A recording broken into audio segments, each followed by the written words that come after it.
Kalau ibu ini mau percaya itu, monggo silahkan. Nggak usah bawa-bawa Kristen. Kalau mau beragama Islam, mualaf, monggo silahkan. Itu hakmu, itu pilihanmu.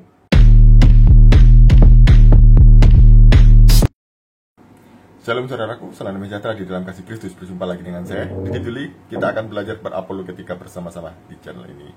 Kali ini ada seorang mualaf yang sok pintar. Biasalah ya, mualaf memang begitu sok pintar. Dulu waktu jadi Kristen gak pernah ke gereja, mualaf ngaku mantan misionaris. Dulu gak pernah baca Alkitab, sekarang ngaku-ngaku lulusan Haifa. Itu banyak, itu biasa yang dilakukan oleh para mualaf seperti itu ya. Nah, kali ini ada seorang mualaf yang mengatakan bahwa orang Kristen itu, beragama Kristen itu bukan atas perintah Tuhannya. Karena nggak ada perintah Tuhan dalam Alkitab untuk beragama Kristen. Itu nggak ada. Nah, yang kedua, orang Kristen itu nggak taat sama Tuhannya, disuruh ibadah hari Sabat. Ibadahnya hari Minggu katanya. Sebelumnya mari kita bersama-sama melihat video berikut ini. Nah, ayat ini sebetulnya bisa kita, doktrin ini bisa kita patahkan ketika kita paham ya.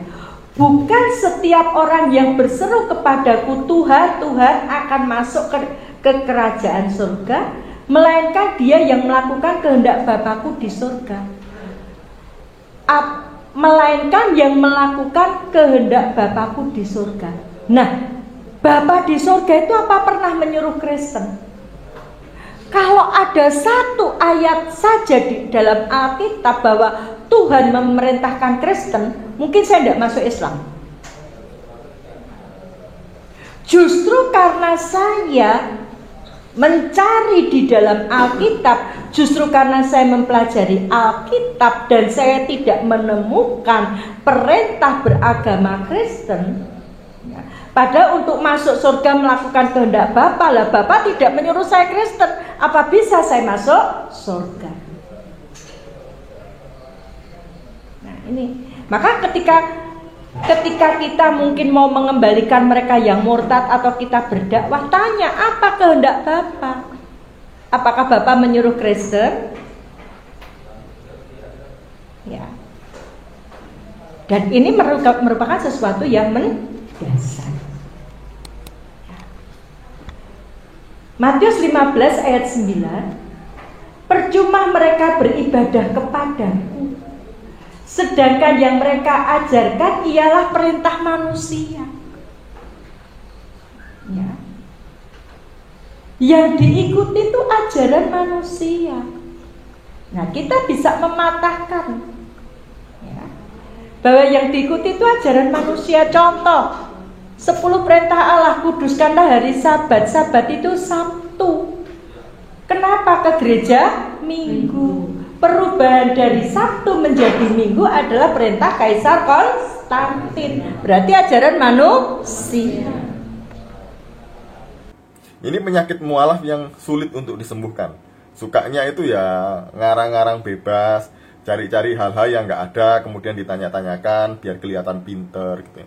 Ibu ini kan melakukan ini kan ngaku-ngaku misionaris supaya kelihatan pinter aja sebenarnya. Cari-cari sesuatu yang memang tidak ada dan mengada-ngada, terkesan begitu. Ya memang tidak pernah ada di dalam Alkitab orang Kristen itu disuruh untuk beragama Kristen oleh Tuhan. Memang nggak ada. Kami jujur perintah itu nggak ada. Kamu cari 7 turunan guling-guling setiap hari juga nggak ketemu kata itu gitu. Perintah itu nggak ada. Karena kata Kristen dalam Alkitab itu dulunya adalah sebuah ejekan bagi para pengikut Kristus. Itu pertama kali disebut di dalam Antioquia. Murid-murid pertama kali disebut Kristen.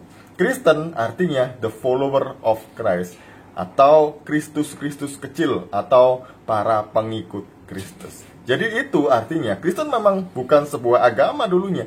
Tapi karena banyak orang yang percaya kepada Yesus, kemudian Kristen berkembang menjadi sebuah agama. Ceritanya begitu.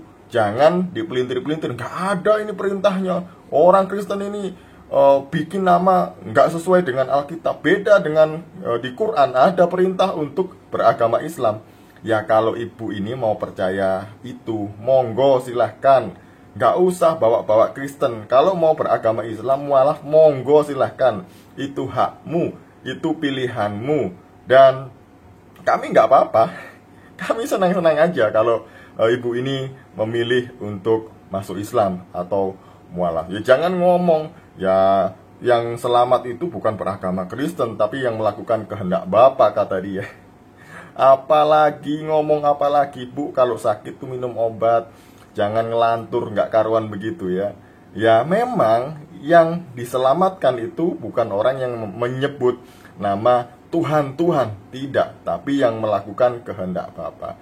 Artinya orang yang sungguh-sungguh mengikut Kristus, dia akan melakukan kehendak Bapa, gitu ya. Jadi orang yang mengikut Kristus itu disebut sebagai Kristen itu. Nah, dan kemudian tadi dia juga ngomong bahwa orang Kristen itu tidak taat perintah Tuhannya.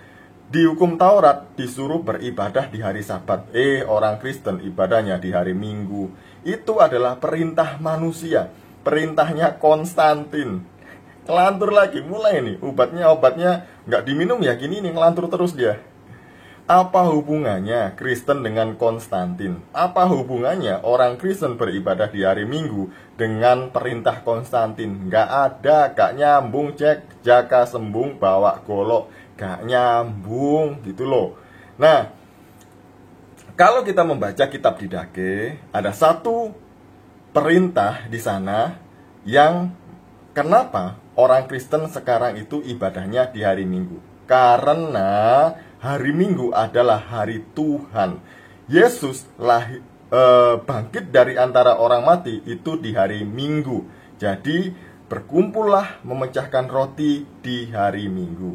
Maka kalau kita membaca Kisah Para Rasul gitu ya, murid-murid berkumpul itu di hari Minggu untuk memecahkan roti, untuk memperingati hari kebangkitan Yesus. Orang Kristen itu ibadah di hari apapun bebas. Hari Minggu boleh, hari Sabtu juga boleh. Senin, Selasa, Rabu, Kamis, Jumat, Sabtu, Minggu boleh. Karena ibadah itu tidak dibatasi oleh hari, tidak dibatasi oleh waktu, tidak disekat-sekat dalam tembok, tidak juga harus menghadap kemana-kemana, begitu, tidak usah. Jadi yang penting adalah niat hati beribadah kepada Tuhan. Itu beres urusannya kalau begitu. Jadi ya kalau nggak tahu itu nggak usah ngomong lah ya, malu-maluin. Sekian dari saya, semoga ini memberkati kita semuanya. Shalom, salam waras, Tuhan Yesus memberkati.